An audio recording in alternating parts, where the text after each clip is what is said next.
आणि यानंतर पुढे एक महत्त्वाची बातमी बघूयात आणि ही बातमी शिंदेंसंदर्भातली मराठीची सक्ती नाही मराठीची भक्ती आहे असं एकनाथ शिंदेंनी म्हटलेलं आहे। रिक्षा चालकांच्या मराठी सक्तीवरून शिंदेंनी ही प्रतिक्रिया दिली आहे। मी देखील रिक्षा चालवली त्याचा मला अभिमान आहे असंही शिंदे म्हणाले। याशिवाय मराठीचा आग्रह हा माणसं जोडण्यासाठी आहे। अमराठी लोकांसोबत मराठीमध्ये संवाद साधणं ही मराठी माणसाची जबाबदारी आहे असं देखील शिंदेंनी या दरम्यान म्हटलेलं आहे।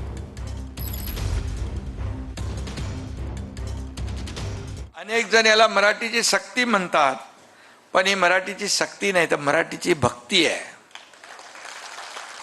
मग असे उदय सामंत म्हणाले, रिक्षा चालक रिक्षा मी देखील कधी काळी रिक्षा चालवली याचा मला अभिमान आहे आणि त्याचा फायदा मला राजकारणात झाला 3 पक्षाचं सरकार चालवायला। ही योजना राज्यातल्या पहिल्या 5 सर्वात महत्त्वाच्या योजनांपैकी एक आहे।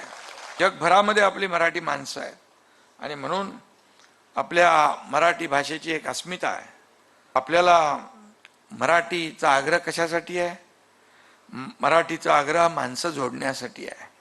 मराठी भाषा शिकणे ही जशी अमराठी भाषिकांसाठी जबाबदारी आहे, तशी त्यांच्याशी मराठी संवाद साधणं ही मराठी लोकांची देखील म्हणजे प्रवाशांची देखील जबाबदारी।